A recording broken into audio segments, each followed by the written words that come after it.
somebody's nails. Anyway, let's get into this right here. Okay, so I had no idea who the hell Danny Kirkpatrick is, but Danny Kirkpatrick sounds like the name of a person that I should know.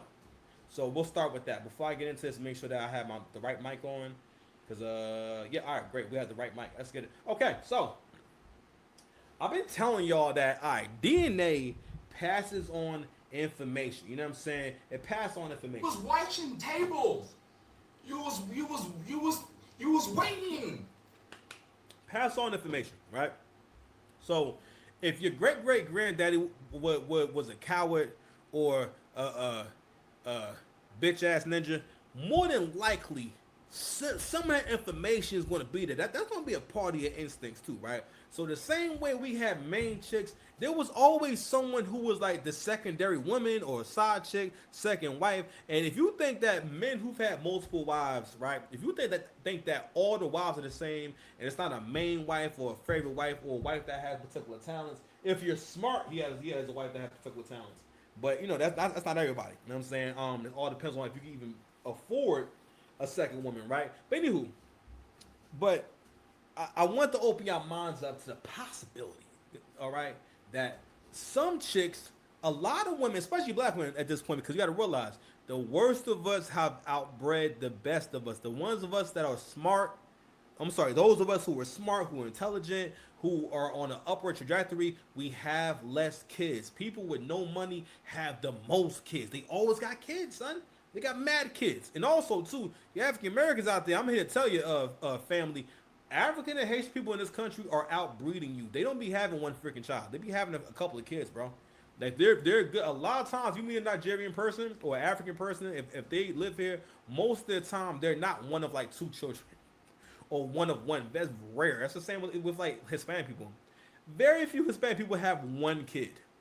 They're going to have at the very least two. Spanish women a lot of times, only miserable Spanish women be having like one child. That means if she got one kid, that means she mad hard to get along with. She's probably mad problematic.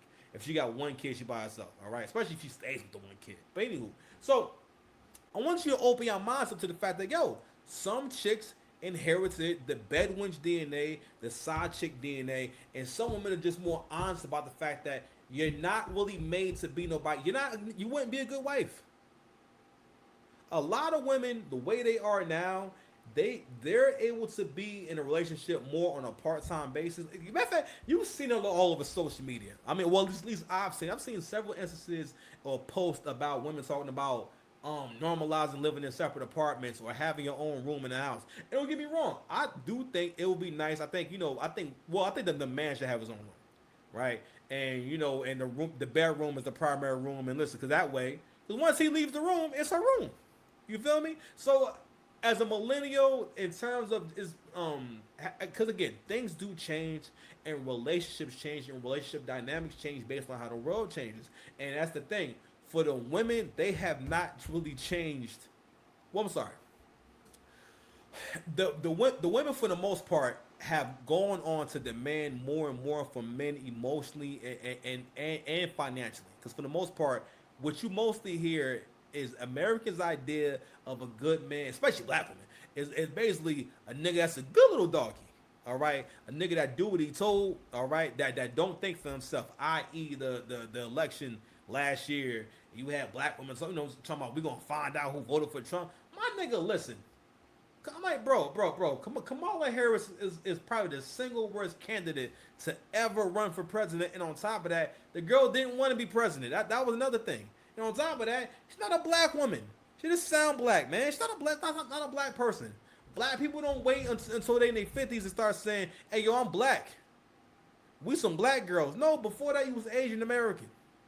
You could have easily said Asian and African American. Matter of fact, you look at her bio. It's Asian American. You're Indian American. Now you a black woman. That's why they made the joke. You never talked about being black, and now you're conveniently black. And again, a lot of people have commented on this, and it says a lot about. Again, all these things has been going on over the last couple of years. Now that we have, because it started with the relationship conversation, and now we have a more conversation to where we could talk about a Dr. Umar and get into this archetype this kind of guy and why this kind of personality and archetype needs to die in the hood. This is the kind of person who seems to be kind of smart or who maybe has some talent, but they have no real leadership skills, no accountability, and then seeing the kind of broad that Dr. Umar was knocking down in recent years. I thought this was like his first girlfriend from grade school. She got a gray weave, and it's a big old John. And listen, I know you gotta do what you gotta do, but I still gotta question Umar for being able to get an erection for someone like that. But going back to Kyla Pratt and her fiance, so they said Kyla Pratt and her fiance Danny Kirkpatrick, who have 2 daughters together, revealed they have been engaged for almost 20 years and are not in a rush to get married. As long as we're friends, we're communicating and doing a great job raising our kids together. Nothing else matters. And for the most part, I'm going to keep it a stack with you. This is probably one of the only ways to have a respectful and clean and nice relationship with the mother of your child. All right? And don't get me wrong. He might fuck around and marry someone else. And that's what's crazy about that. But also, too, it's all good. Kyla Pratt knows she's not a wife. Okay? And you know what's funny, too? Whenever women talk about, in particular, when black women talk about relationships, it's always this reassurance of, oh, it's about the bag, it's about the money, or she got the bag and she got the money. The first thing somebody writes is, she's definitely protecting her assets. They seem to be happy. Fam, Kyla Pratt is an actress from the 2000s that never really had no big career. I'm not saying she broke. I hope she not broke. But we're not doing this shit where y'all just assume because someone has some kind of name and status that they're still rich.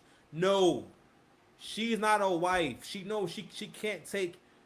Because again, a lot of women, and she's someone who probably is more honest about how much she doesn't really like men that much, especially not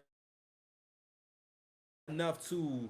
I always felt like, yo, I think we could have lived together and everything, but I'm like, man, listen, you probably would be happier because that's always the thing with women and being in relationships is that depending on where her maturity is at, the more she needs games, the more you can't just have a simple relationship. And a lot of that shit has to do with women and men not having the proper outlets. Because not having the proper outlets leads to anger. It's always best for men to be doing something physical. I don't care if it's sports. You need to have a fun sport you do and something you do to make your body strong. You know what I mean? Preferably weight training, calisthenics, and a little bit of maybe jiu-jitsu, fighting, something, or at least have done it, or maybe have a drill for yourself. But men feel best about themselves knowing I can take care of myself. I can protect myself and my family. I don't have to be afraid of no man if he want to get physical with me. Men feel better that way. Men feel better working hard. Men feel better knowing I got money on the way. I couldn't imagine not having no money on the way. No money on the way? No money on the way. All right? I couldn't imagine that shit. Now, I always got money coming to me. I need more coming to me. I'm just saying, I need more coming. I need one.